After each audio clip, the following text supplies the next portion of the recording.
नमस्कार। श्री निरंजन सर विद्यालय द्वारा संचालित ई शिक्षण में आपका बहुत बहुत स्वागत है। आज क्लास 9 में हम हिंदी विषय के अंतर्गत रसखान की सवैये पढ़ेंगे। कई रसखान से आप भलीभांति परिचित होंगे। भक्ति काल में तुलसीदास, सूरदास, मीराबाई के अलावा कई और भी प्रतिष्ठित कवि हुए हैं जिन्होंने श्री कृष्ण के भक्ति भाव को बड़े ही सुंदर रूप में प्रस्तुत किया है। उनमें से ये कृष्ण भक्त और हैं जिनका नाम रसखान है। रसखान जी का वास्तविक नाम था सैयद इब्राहिम, जिनका संभवतः ईस्वी में 1548 ईस्वी में दिल्ली के आसपास, दिल्ली के निकट उनका जन्म हुआ था और मृत्यु सन 1628 में हुई थी। तो उनके बारे में उनके सवैये हम पढ़ेंगे। सवैया जो पाठ का शीर्षक है, उसका टाइटल है। सवैया जो होता है एक छंद होता है बच्चों, जो 22 से लेकर एक वर्णिक छंद होता है ये, जिसमें वर्णों की गणना होती है, केवल अक्षरों की होती है। तो 22 से लेकर 26 वर्ण वाले जितने भी छंद होते हैं उतने वो सवैया कहलाते हैं। तो इनमें से वो सवैया हम पढ़ेंगे। तो रसखान के सवैये में उन्होंने कृष्ण का जो भक्ति भाव है, कृष्ण के प्रति समर्पित उनकी जो भक्ति है, उस भावना से आपको परिचित किया है। इनकी जो रचनाएं हैं, जिसमें सुजान रसखान, प्रेम वाटिका और रसखान रचनावली आदि इनके जो प्रमुख ग्रंथ हैं, इनकी रचनाएं हैं जो संकलित हैं। यानी इनकी जो रचनाएं हैं, इनमें छंद वगैरह हैं, वो सब कविता हैं, वो सब इसमें ही संकलित हैं, लिखे हुए हैं। तो ये जो भक्ति काल का है या फिर इनके जीवन काल दिख रहा है जिस तरह से, तो ये पूरा कहीं ना कहीं आपका इतिहास में अगर देखा है वही भक्ति काल का आपको इस समय देखने को मिलता है। थोड़ा सा हम पे और प्रकाश डाल लेते हैं रसखान जी के बारे में। प्रमुख कृष्ण भक्त रसखान, कवि रसखान की अनुरक्ति यानी कि उनका प्रेम न केवल कृष्ण के प्रति प्रकट हुआ है बल्कि कृष्ण भूमि के प्रति उनका अनन्य अनुराग व्यक्त हुआ है। उनके काव्य में कृष्ण की रूप माधुरी, ब्रज महिमा, राधा कृष्ण की प्रेम लीलाओं का मनोहर वर्णन मिलता है। वे अपनी प्रेम की तन्मयता, भाव्यता और आसक्ति के उल्लास के लिए जितने प्रसिद्ध हैं उतनी अपनी भाषा की मार्मिकता। ऐसा नहीं है कि उन्होंने उनके केवल युवा अवस्था का ही वर्णन किया है या उनकी प्रेम लीलाओं का वर्णन तो है ही, बल्कि उनका समूचा जो एक व्यक्तित्व रहा है कृष्ण का, सब जानते हैं, अच्छी तरह से परिचित भी हैं कृष्ण जी से। उनके राधा कृष्ण के प्रेम के बारे में, गोपियों के रास रचाने के बारे में, या वहाँ पे जो ब्रज की भूमि है, उस ब्रज भूमि में जहाँ पे जो उनकी जो भी गतिविधियाँ, जो लीलाएँ घटित हुई हैं, उनके बारे में बड़े अच्छे से उन्होंने यहाँ पे व्यक्त किया है। उनका कहना यह है कि वहाँ पर जो ब्रज की भूमि में जो महल है, उन पर या सोने चांदी की इस तरह से हीरे मोती जवाहरात जो हैं वो पर न्यौछावर कर देना चाहते हैं उनकी सुंदरता पर। तो आदि कई चीज़, अपने राजपाट भी उनको त्याग देना चाहते हैं, या तीनों लोगों का राजपाट जो उनके लिए मिले वो भी त्याग देना चाहते हैं आदि इस तरह से कुछ बातें यहाँ पर बताई गई हैं। वो कहते हैं कि यदि मनुष्य का मुझे जन्म मिलता है, यदि मैं जन्म लेता हूँ संसार में दोबारा से, तो मुझे ब्रज में ही अपना जीवन व्यतीत करना पड़े, ब्रज में ही मेरा जन्म हो। यदि मैं पशु हूँ तो वहाँ पे ग्वालों की जो जो गायें होती हैं, कृष्ण जो चराने जाते हैं उनके, वहाँ पे वो उनमें रहना चाहते हैं। तो इस तरह से कुछ भावनाएं उन्होंने अपनी जो स्वेच्छा है, उनकी इच्छाएं वो यहाँ पे उन्होंने व्यक्त की हैं। लेकिन फिर भी वो कहते हैं कि जीवन और मृत्यु पर किसी का कोई बस नहीं चलता कि जन्म किस तरह से कब को किस रूप में मिले। तो इस तरह से कुछ उन्होंने प्रसिद्ध सवैये जो आज हम पढ़ने वाले हैं वो हम यहाँ पे आपको बताएंगे। देखिए कुछ जो पाठ का केंद्रीय भाव है थोड़ा सा उसके बारे में क्या लिखा है। यहाँ संकलित पहले और दूसरे सवैये में, यानी कि इनके जो पाठ दिए हैं, सवैये दिए हैं, कृष्ण और कृष्ण भूमि के प्रति कवि का अनन्य समर्पण भाव व्यक्त हुआ है। तीसरे छंद में कृष्ण के रूप सौंदर्य के प्रति गोपियों की उस मुग्धता का चित्रण है जिसमें वह स्वयं कृष्ण रूप धारण करती हैं। देखिए बच्चों, आपने जानते होंगे सूरदास जी हैं, मीराबाई भी हैं, तो उन्होंने तो इस तरह से वर्णन किया ही है। इनके अलावा कई और भी कवि हैं, लेकिन अगर देखा जाए तो तीसरे स्थान पर प्रमुख रूप से कवि रसखान है, जिन्होंने इस तरह से बड़ा ही मनोरम उसका चित्रण किया हुआ है। बिल्कुल साक्षात रूप से उनके उदाहरण दिए गए हैं। तो उनके रूप सौंदर्य का वर्णन, जो क्रियाएं हैं उनकी, तो उनके क्रियाकलाप में गोपिकाओं के या श्री कृष्ण के उनके साथ उनका रास रचाना हो, या सुदामा की मित्रता के साथ उनका यमुना के किनारे क्रीड़ाएँ करना हो, तो आदि इस तरह से कुछ और भी, या फिर बंसी का वादन करना हो, तो वो कहते हैं कि और देखिए इसमें एक मुख्य बात बताई गई है कि उनकी जो कृष्ण की जो अधरों की जो बंसी है जो बजाते हैं वो, उसके लिए वो अपनी स्वत मानती हैं। इस तरह से उन्होंने कहा है।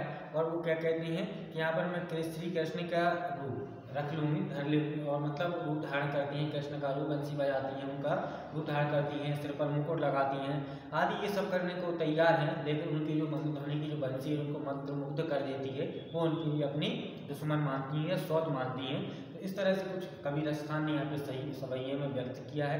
क्या किया है, क्या लिखा है, यहाँ पे आइए आपको बताते हैं। पहले सवैये में मानुष हो तो वही रसखान बसों ब्रज गोकुल के ग्वारन, ग्वारन अर्थात जो ग्वाले हैं, वहाँ के रहने वाले जो रहते हैं, गोपिकाएँ रहते हैं, उनके बारे में बताया है। गोकुल तो सब जानते ही हैं, ब्रज का एक गांव है, वहाँ पर मानुष यानी कि मनुष्य होता है। जो पशु हो तो कहाँ बस मेरो, बस मतलब अपना हक या अपना अधिकार इसे कह सकते हैं। चरण नित नंद की धेनु मझारन, मझारन अर्थात धेनु मतलब गाय, मझारन यानी कि मध्य में या बीच में। पाहन हो तो वही गिरी, गिरी मतलब पर्वत, पाहन मतलब पत्थर को, जो कि यो हर छत्र यानी कि जो कृष्ण जी ने गोवर्धन पर्वत अपनी तर्जनी पर, अपनी उंगली पर धारण किया था, वो एक छत्र के रूप में, अर्थात एक मतलब छा करने के लिए इंद्र ने जो इस तरह से अपना विप्लव किया था, प्रलय आया था, पानी वगैरह या तूफान आया था। पुरंदर लिखा हुआ है, पुरंदर अर्थात होता है इंद्र। जो खग हो तो बसेरो करूँ मिल कालिंदी, कालिंदी अर्थात यमुना नदी। कूल कदम की डारण, डारण मतलब डालियाँ, कूल मतलब होता है किनारा, तो यहाँ पे कालिंदी मतलब यमुना, तो यमुना के किनारे। अब क्या देखिए उसकी व्याख्या करते हैं। तो कबीर रसखान कहते हैं पहली बंदी में क्या कहा है कि मानुष हो तो वही रसखान बसुंदी के रसखान ने अपनी इच्छा व्यक्त की है। क्या कहा है कि यदि मुझे मनुष्य का जन्म मिलता है पृथ्वी पर, मैं मनुष्य के रूप में मनुष्य का मुझे जन्म मिलता है, तो रसखान कहते हैं कि मैं वहीं पर गोकुल में अर्थात ब्रज में ही निवास करूं, और गांव के मध्य में ही वहाँ पर निवास करूं, और गोपिकाओं के बीच में और ग्वालों के बीच में ही वहाँ पर मुझे रहने के लिए, वहाँ पे अपना मतलब कहने का यह है कि वहीं पर जीवन व्यतीत करूँ और मुझे वहीं पर अपना निवास स्थान प्राप्त हो, यदि मुझे मनुष्य का जन्म प्राप्त होता है। और देखिए क्या कहते हैं, यदि मैं हालांकि क्या है बस नहीं चलता, मतलब अपना अधिकार नहीं है जीवन मृत्यु पर, जन्म पर, तो वो क्या कहते हैं कि यदि मुझे पशु का जन्म मिलता है, जो पशु हो तो कहाँ बस मेरो, कहते हैं कि मेरा बस तो है नहीं, फिर भी यदि मैं पशु बन जाऊँ या कोई जीव जंतु इस तरह से जो भी है पशु बन जाऊँ और गाय वगैरह, तो मेरी इच्छा है कि जो वहाँ पे श्री कृष्ण जो गोपिकाओं की या ग्वालों की, इन सब की जो गाय लेकर जाते हैं, नंद बाबा की जो गाय उनके चराने के लिए जाते हैं, ले जाते हैं, तो उनके मध्य में रहने का मुझे सुअवसर प्राप्त हो, ऐसी उनकी इच्छा है। चरण मतलब जो गाय भैंस जो होती हैं वो चरने जाती हैं जंगल में, वहाँ पर। यदि वो कहते हैं देखिए कि पाहन हो तो वह गिरी को, जो वो क्या कहते हैं कि यदि मुझे पत्थर मिले, पत्थर का रूप प्राप्त हो अगले जन्म में, अगर पत्थर मुझे बना दिया जाए तो मैं उसी गिरी, उसी पर्वत का पत्थर बनूं, उसी गोवर्धन पर्वत का पत्थर बनने का सौभाग्य प्राप्त करना चाहूँगा। जैसे हरि छत्र यानी कि मतलब उन पर उन्होंने जो क्या है पुरंदर अर्थात श्री कृष्ण ने अपनी उंगली पर जो छत्र के रूप में उसे धारण किया था, अपनी उंगली पर धारण किया था गोवर्धन पर्वत को, इंद्र के मानमर्दन करने के लिए। उनका जो उन्होंने अपेक्षाकृत अपना जो घमंड था वो दर्शाया था गाँव गोकुल गाँव के लिए, वो धारण किया था। तो मैं उसी गिरी का, उसी गोवर्धन पर्वत का पत्थर बनना चाहूँगा, ये वो कहते हैं उनकी इच्छा है। जो खग हो तो कहते हैं यदि मुझे पक्षी का जन्म मिले, तब क्या कहेंगे देखिए कि जो खग हो तो बसेरो करो, यानी कि मैं यदि पक्षी का भी जन्म मिलता है तो मैं वहीं पर अपना निवास स्थान, अपना बसेरा वहीं बनाना चाहूँगा, वहीं अपना बसेरा चाहूँगा जहाँ पर यमुना के किनारे कदम का वृक्ष है, और वहाँ पर श्री कृष्ण अपने निर्बाध रूप से बंसी बजाते हुए अपने निर्बाध क्रीड़ाएँ मित्रों के साथ करते रहते हैं, अपना बसेरा वहीं पर चाहूँगा यदि मुझे पक्षी का जन्म मिलता है। दूसरा क्या कहा है देखिए, या लकुटी और कमरिया लाठी, ये डंडी जो होती है, क्या होता है कि जो एक चरवाहा होता है, चरवाहा सब जानते ही है, पशुओं को चराने वाले घास चराने जंगल में जाते हैं, तो कृष्ण भी लिए रहते हैं, या अन्य कोई भी ग्वाले वगैरह को लेकर जाते थे और शाम को आ जाते थे, तो उसके लिए वो हाँकने के लिए पशुओं को वो एक डंडी रहती है। कामरिया यानी कि कंबल, ठीक है, और मतलब और कामरिया पर राजते हूँ पुर को तजदार, देखिए पुर मतलब लोग, यानी कि और भी अगर अन्य संसार हैं अपने इस मतलब इस पृथ्वी पर कहने का तात्पर्य है।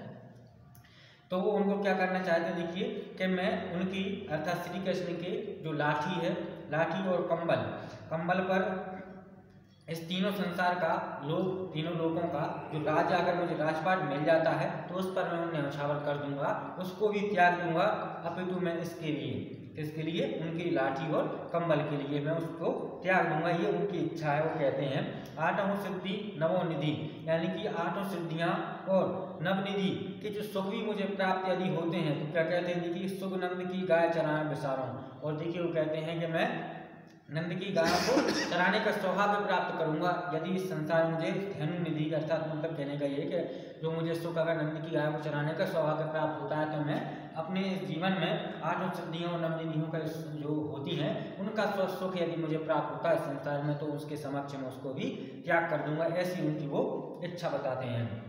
रसखान कवों इन आखन सो ब्रज के वन बाग तड़ाक निहारों, वो कहते हैं कि रसखान कहते हैं देखिए कि जब कभी भी इन नेत्रों से यदि उनको देखने का सौभाग्य प्राप्त होता है, क्या कि ब्रज के जो वन बाग वगैरह हैं, तड़ाक अर्थात तालाब हैं, नदियाँ, झील किनारे आदि आदि इस तरह के जो प्राकृतिक सौंदर्य दर्शनीय स्थल हैं वो उनको यदि उनको देखने का अपने नेत्रों से उनको देखने का सौभाग्य प्राप्त होता है तो क्या कहते हैं कि कोटे के कलधोत के धाम, कलधोत यानी कि राजपाट वगैरह राजमहल वगैरह जो होते हैं स्वर्ण जड़ित, ठीक है ना, के धाम करील के कुंजन ऊपर बरबारों, तो कहते हैं करील जो वन कुंजा के जो वन होते हैं वहाँ पर करील यानी कि एक झाड़दार कांटियों का वृक्ष होता है, पौधा होता है, ठीक है, और उसका कड़वा बहुत ही फल होता है लेकिन वो बहुत सुंदर होता है। तो इस तरह से वो कहते हैं कि करील के कुंजों के ऊपर में इस भी क्या है स्वर्ण जड़ित, यानी कि जो मुझे अगर कोई माया नगरी या राजमहल वगैरह मुझे जो प्राप्त होते हैं तो करोड़ों मन के लिए मैं उन पर त्याग कर दूंगा, उनको न्यौछावर कर दूंगा।